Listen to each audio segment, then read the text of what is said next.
Welcome back to Primetime News and a special welcome to viewers on OneSpotMedia.com. The government has announced a multi-million-dollar housing program for the indigent scheduled to come on stream in the next fiscal year. Prime Minister Andrew Holness made the declaration earlier today at the 75th Annual Conference of the Jamaica Labour Party. On the issue of infrastructure, the Prime Minister is telling Jamaicans to look out for more road projects.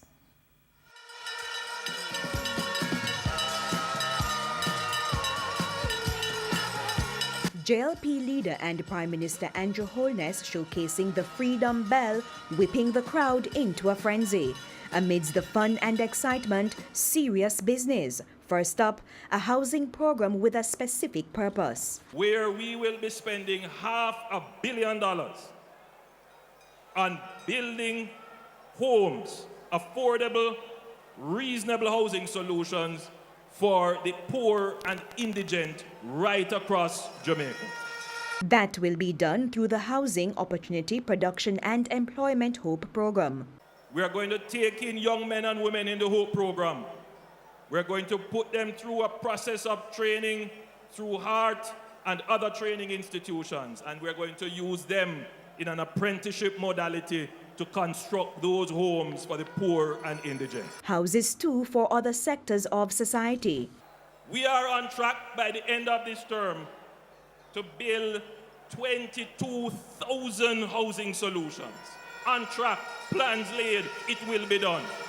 And with thousands of Jamaicans frustrated every day by the ongoing roadworks in the corporate area, the Prime Minister switched lanes, saying the government will have to be more efficient. He welcomed suggestions to improve traffic flow and reiterated that the new road from Spanish Town Road to Marcus Garvey Drive will soon be finished. Because after we finish 3 miles Hagley Park, halfway through Hope Road, look out, here we come again with infrastructure improvement.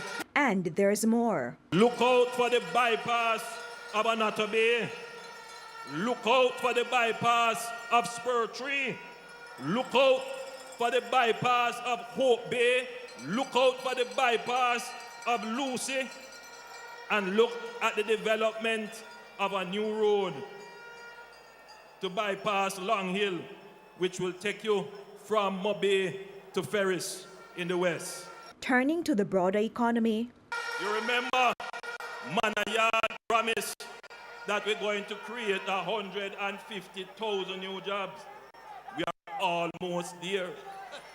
He also pointed to other macroeconomic indicators such as low inflation, the exchange rate, and the net international reserves being at $2.9 billion at the end of October. We will not make the mistakes of the past. We will not willy-nilly spend. We will not allow corruption to eat out our money. We will not allow short-sighted policies to lead us down the wrong path.